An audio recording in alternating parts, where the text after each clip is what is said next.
চল ফার্স্ট কোয়েশ্চেনটা, what is Python? A high level interpreted programming language, আর low level compiled programming language, আর database management system, আর web browser? High level interpreted programming language, fine. Question number 2, which of the following is a feature of Python? মানে এর মধ্যে কোনগুলো পাইথনের ফিচার? Platform dependent, supports multiple programming paradigm, requires manual memory management, only supports procedural programming? এর মধ্যে কোনটা? supports multiple programming paradigm. 3 number, how do you print hello world in python? print bracket A hello world, within quotation printf hello world, echo hello world, write hello world? কোনটা? Print hello world. আচ্ছা, তাহলে বাকিগুলো কিসের জন্য আছে দেখে নি।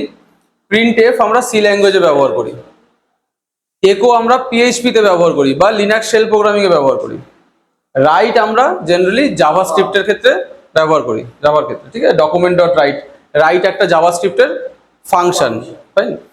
4 নম্বর কি আছে, in which mode can you type and execute Python code line by line?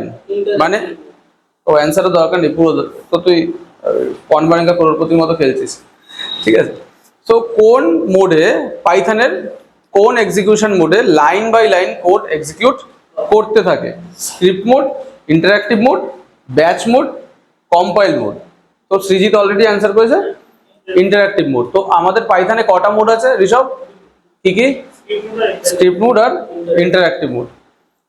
5 নম্বরে আসি, which of the following is a valid Python keyword? এর মধ্যে কোনগুলো পাইথনের valid keyword? Function, def, define, var?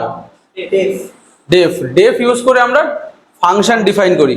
Function keyword ব্যবহার করে আমরা জাভা স্ক্রিপ্টে ফাংশন ডিফাইন করি, ঠিক আছে। আর ডিফাইন একটা আমাদের সি ল্যাঙ্গুয়েজে ডিফাইন একটা প্রি প্রসেসর। আর var যেটা আছে var ইউজ করেও আমরা জাভা স্ক্রিপ্টে ভ্যারিয়েবল ডিক্লেয়ার করি। তো এখানে রাইট অ্যান্সার হচ্ছে কি ডেফ ইউজ করে, তাহলে ফাংশনে পাইথনে ফাংশন ডিক্লেয়ার করতে গেলে আমাদের ডেফ ফাংশন ব্যবহার করি।